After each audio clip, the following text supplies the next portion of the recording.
Let's go ahead and call the meeting to order at 7:03 p.m. Please stand for the Pledge of Allegiance.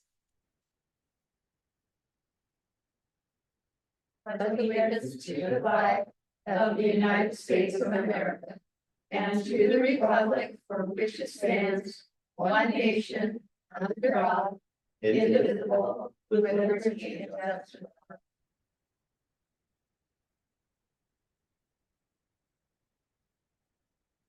All right, so moving on to, may I have a motion to approve tonight's agenda? I move to approve the agenda as presented. Second. All those in favor? Aye. Motion is approved unanimously.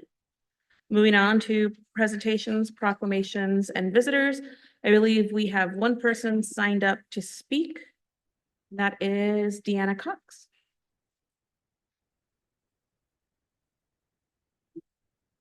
Good evening. I'm Deanna Cox, 126 Carmel Drive here in Aumsville. The Corn Fest princesses were in the 4th of July parade in Staten, and it was huge. There was 26 entries just in their division.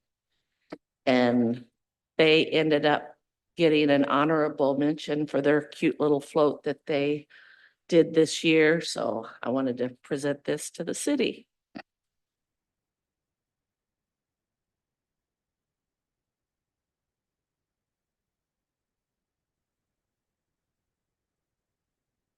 And it was a huge parade they had. It was big. I slept through it this year. Thank Thank you, Deanna.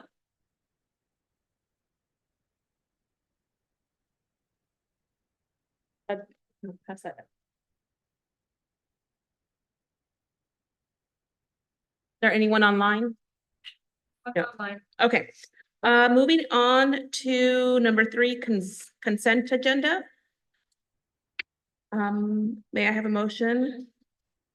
I would like to approve the consent agenda with some corrections to the minutes. Under 2 presentations, under the comments under 3, it says Counselor Sini said, and it's blank. And what I said was to refer it to the fire board. They're the responsible party. And then under good of the order, it should say that the LOC conference is taking place in October instead of November. So we would just need a motion with the, That is a Oh. motion. They just need a second. a second. Okay.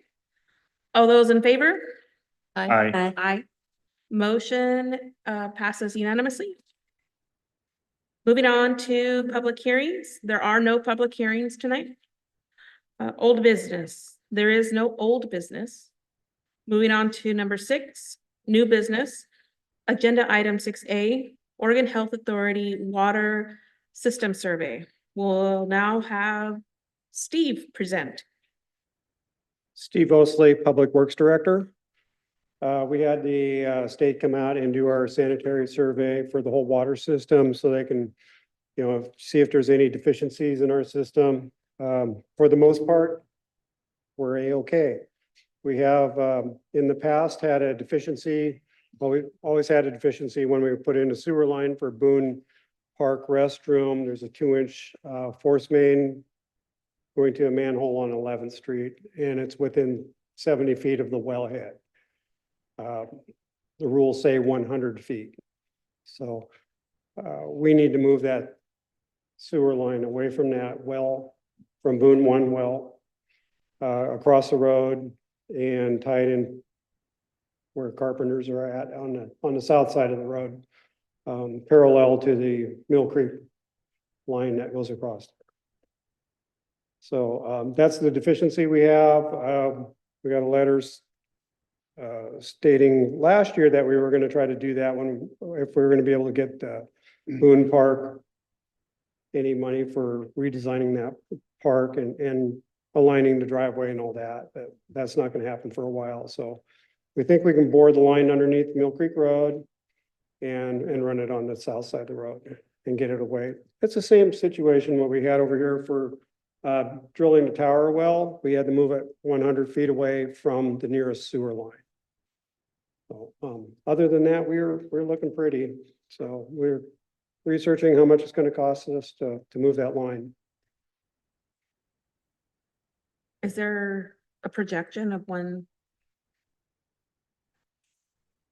We could do that.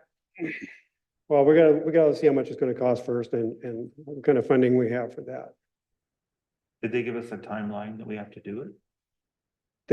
We already sent the letter back to them responding what we're planning on doing. I think we're good for a while to do that. I think we can, I think we'll have another 2 years before they come out and inspect. But as long as we have them notified that we're gonna be okay.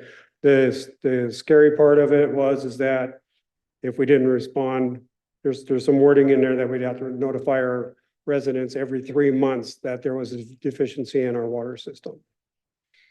So with the letter, that goes away for now, but we're still gonna have to face that.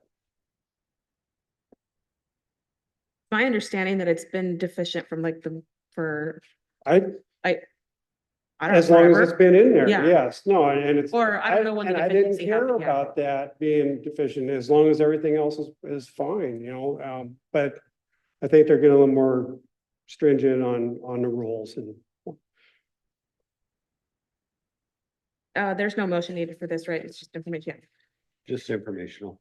Okay, so moving on to agenda item 6B, Third Street Improvement Recommendations to Award.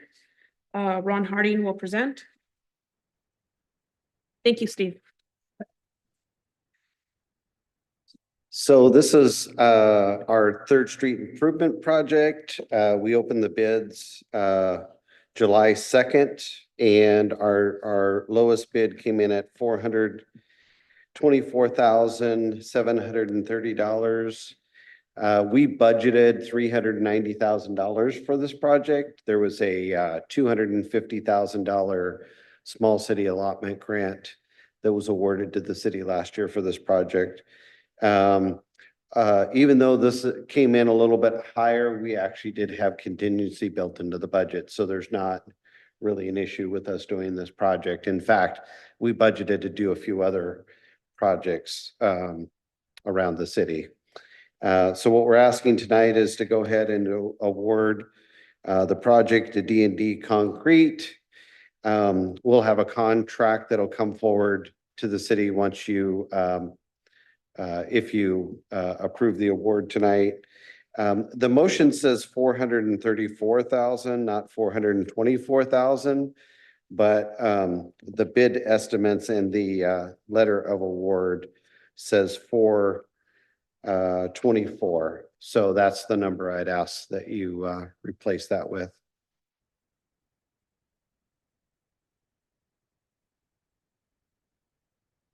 I moved toward the Third Street improvement to D&D Concrete for the amount of $424,730, correct?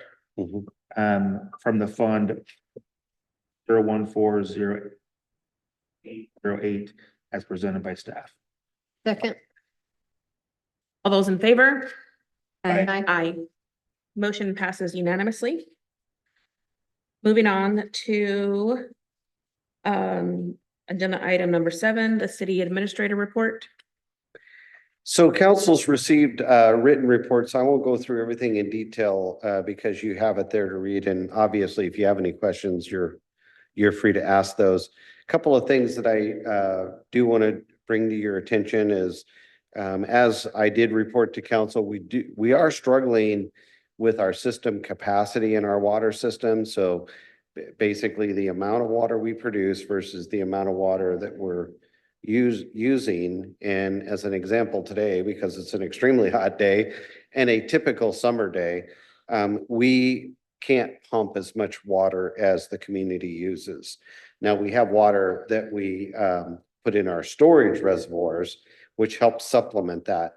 But it is a bit of a balancing act. And so it's a fine resource that we're managing. So I think Steve told me today our maximum demand was over 1,300 gallons per minute, and we can only pump about 700. And so we had a project to drill a well here this year that didn't prove to be fruitful.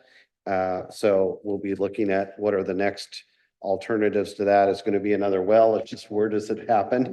Yeah, we'll be out there with the little switches there. So so just for your information, I did include a letter in your packet that we wrote to Marion County Public Works related to the road work going on Mill Creek. A number of patches were done on Main Street. Now that's going to get a chip seal towards the end of the month, which is an oil and gravel cover. And then they'll come and they'll sweep that off and stripe it. And chip seal is a maintenance, it's a maintenance project. It's not a replacement of pavement, but they came through and they had a contractor, I'm guessing it was a contractor, did a number of patches, and those patches are pretty rough. Yeah. And we just wanted to document that we think those patches are insufficient. And so our city engineer, along with our public works staff, put this together. And so we're sending that to Marion County Public Works. I'm not sending it to the county commissioners because I feel like at this point, it's a staff to staff notification. But you know, if you brought it up to a commissioner in one of your conversations, I don't think that's a bad thing.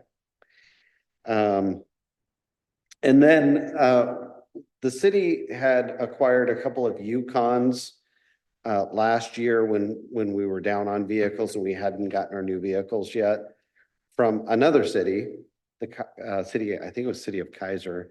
We got those for free. And we utilized them for the last year. Now the fire department is looking for a couple of additional vehicles for, I guess, some of their command staff. And we're not utilizing these now. We do have another new car on order and we have 2 new ones. So we've got 5 cars in our rotation, not counting these right now. And so they've made a request for those and I'm willing to surplus those out. I just wanted to make sure, I don't need a motion, but I just wanted to make sure council didn't have any objections to us. Okay, passing those along, good. The only other thing I would bring up is we're going to be doing some work on the 1,000,000-gallon reservoir, the new reservoir that we're building. It's critical we get that thing up and running based on our need for additional storage. And the contractor, they have to do very large concrete pours, and it's really difficult to do those during a working day. So they're going to start super early. I think they said around 5 in the morning. And we're going to notice all the residents in the trailer park and the surrounding area next to the tank, but we are going to process a noise ordinance permit for them so that they can start work early. But I just wanted you to know, because you may get calls from people, even though we've noticed them, about the level of activity over there early in the morning. But it's a short window. It's a few days, couple of days, and it's an exception. We really need to get it done. So I just wanted you to know about that. And then really that's it. There were a number of complaints about noise for fireworks and things like that, but that's not uncommon. Actually, I think the complaint level this year might have been a little less than in past years, but there was a lot of fireworks out in the city, as there was everywhere. It seemed like everybody really wanted to celebrate. And so we're following up on a number of those complaints. And just know we're working on them.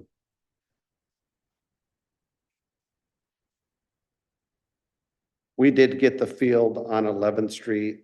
We've been dealing with the property owner. It's a vacant field. It grew really tall. We had noticed them back in June to have it mowed, and they ended up mowing it, I think, on Friday. We wanted it mowed before the 4th, but it just didn't work out from a timing standpoint. So, but it is mostly mowed. There's some areas Steve would like to have them come back and do some cleanup on, but other than that, I don't really feel like there were any major fire safety issues.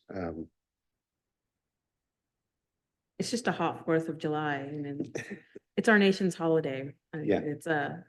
That's a hard one. Yep. And if you have any questions, I'm happy to answer them. I said I would keep my remarks short, and here we are, 19 minutes after 7, and I have no questions.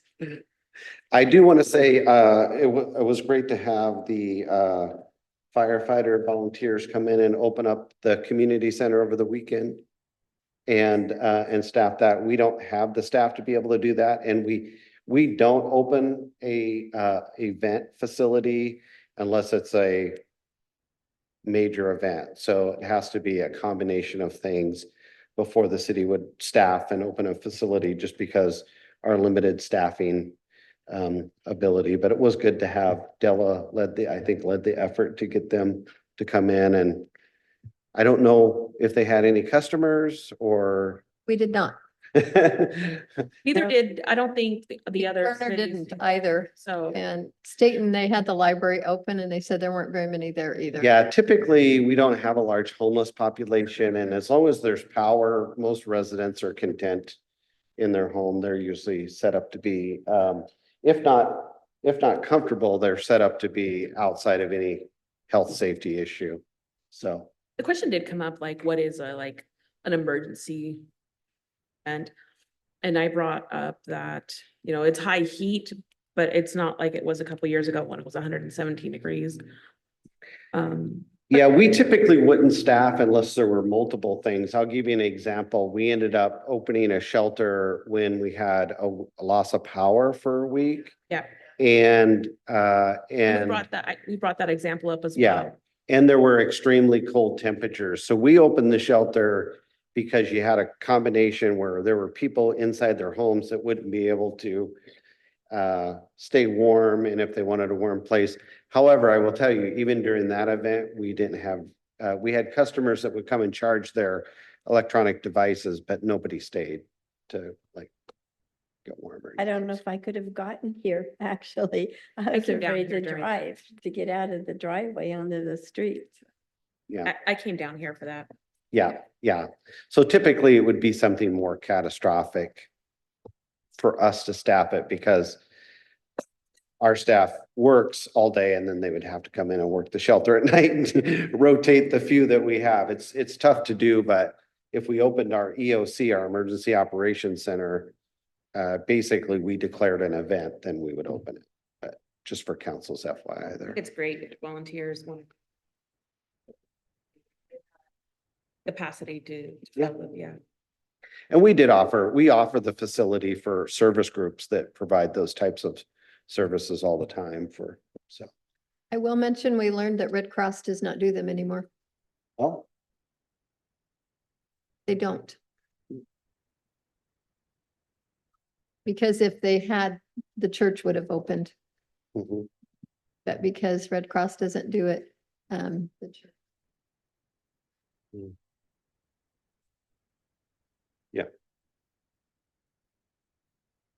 All right, moving on to mayor and councilor reports.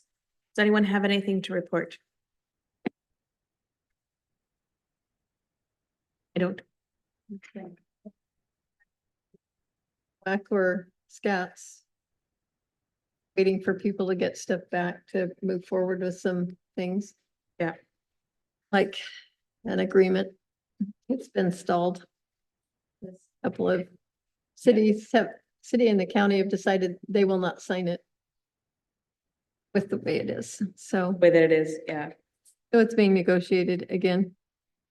Uh, I did get an email this afternoon that the COG is having their legislative visits on August 20th from 4 to 6 at Chemeketa. I'd really encourage everybody to go to that. It's a good time to meet with your federal and state representatives and senators and other parties that work with them to address concerns and tell them what we need and stuff. And Angie and I doing that in the past and Nico have, that's what helped us get some of these grants and things is the contacts. August sixth, what? August August 20th. 20th from 4 to 6 at Chemeketa. And if you didn't get an invitation to that, I could forward you my copy to register because it has each one of us register ourselves. So Those bigger things I usually I go to, but sometimes work doesn't allow me flexibility. Anything for good of the order? I do. I would just like to make a comment about the superhero carnival, thanking staff for all their hard work and for Bridgeway for coming out, providing hot dogs and drinks. That was really nice. It was a fun day, so thank you. I heard a lot of great comments. People coming in from, I think there was a family that really resonated with me. She was saying that, she has 4 kids and very little income, and a girlfriend that lives out in this area had called her, said, "Hey, go take your kids over here. It's free." And she was so happy to come in from Salem to do something for free. And she's like, "I can't take them to the stuff that's going on in Salem. It costs money." She was just very grateful. It's those moments. I mean, there's a lot of work that goes in behind the scenes besides us showing up. I mean, Ron was making cotton candy until forever. Until after 4 o'clock. Even though the carnival stopped at 3. And then, you know, we had residents come in and dress up. I mean, it was great. I think that is my favorite event of the entire. I love the Corn Festival. I love all of our events, but that one's A lot of people were really happy that the entire thing was free. Free events, we got candy, free food. it was good. Really a free event, not got them there, they had to pay for something. There are no correspondence that I see. And there is no executive session, so if there's nothing else, we can go ahead and adjourn the meeting at 7:25 PM.